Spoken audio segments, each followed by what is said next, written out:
এইবিলাক হৈছে একো একোটা জিন্দা লাছ।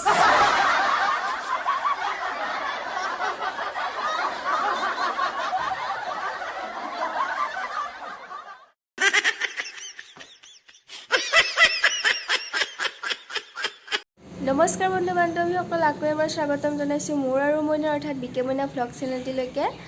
আৰু এতিয়া উঠিলোঁ, ব্ৰেকফাষ্ট কৰোঁ, কৰি আকৌ যাম।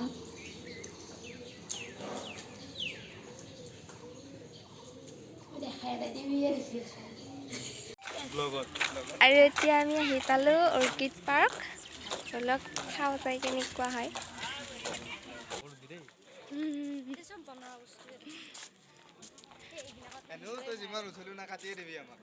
নাকাটো এবাৰ নাকাটো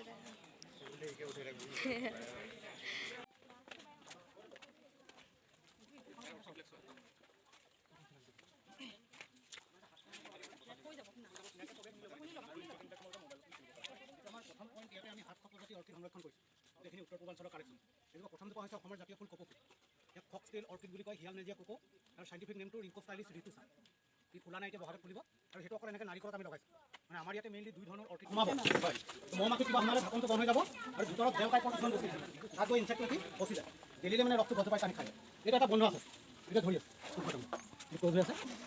তো ইয়াৰে বিভিন্ন প্ৰজাতি যোনখিনি আফ্ৰিকাত পায়, সেইটো ডাঙৰ ডাঙৰ এনিমেলো খাব পাৰে। মানুহে বিশ্বাস কৰে মানুহকো খাই দিব এনেকুৱা। তো আমি অৰ্কিড এনেকৈ লগাইছোঁ। এইবোৰ ঢেকীয়া গছ, এটা এটা ঢেকীয়া গছ, এইবোৰ অৰুণাচল চাইডে পায় ডাঙৰ ডাঙৰ ঢেকীয়া গছত লগালে অৰ্কিডৰ গ্ৰোথটো খুব ভাল হয়, কাৰণ ঢেকীয়া গছডালে পানীটো এবজৰ্ব কৰি থাকে। আৰু এটা এটা ঢেকীয়া গছৰ লাষ্টিং মিনিমাম 10 বছৰ, 10 বছৰলৈকে ঢেকীয়াডাল বেয়া নহয়। সেইকাৰণে বেছিকৈ আমি ঢেকীয়া গছত কাপোৰ দিছোঁ। তলৰখিনি কৰিছে খালি খুব হাৰ্ড গুণটো। এইটো আমাৰ টেঙেচিৰ এটা প্ৰজাতি, ইয়াৰ নামটো অক্সেলিছ বুলি কয়। এইটো এটা এয়া অনন্ত ৰেলগাড়ী চাওক আপোনালোকে। ইয়াৰ এইখিনিতে শেষ হয় অনন্ত ৰেলগাড়ী, কিন্তু ভিতৰৰ ফালে চাওক।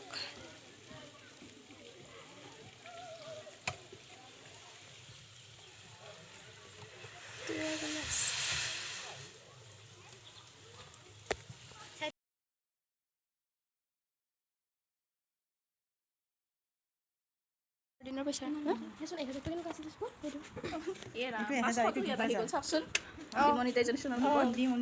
দহটকীয়াটো আছে মেম। এইটো যোৱাবাৰ কামৰ পইচাটো পাইছিলোঁ আৰু বহুত। এই কামৰ পইচাটো আমাৰ তাত এতিয়াও আছে কেইটামান। এইবিলাকো আছে, এইবিলাক ইমান ভাল লাগে চোৱা এই বস্তুবিলাক। তেনেহ'লে আজিৰ ভিডিঅ'টো ইমানেই আছিলে। যদি ভাল লাগিছে লাইক কৰিব, শ্বেয়াৰ কৰিব, কমেণ্ট কৰিব। আৰু যদি মোৰ চেনেলটোত নতুনকৈ আহিছে তেনেহ'লে প্লিজ ছাবস্ক্ৰাইব কৰিবলৈ নাপাহৰিব। আজিলৈকে তেনেহ'লে বাই বাই।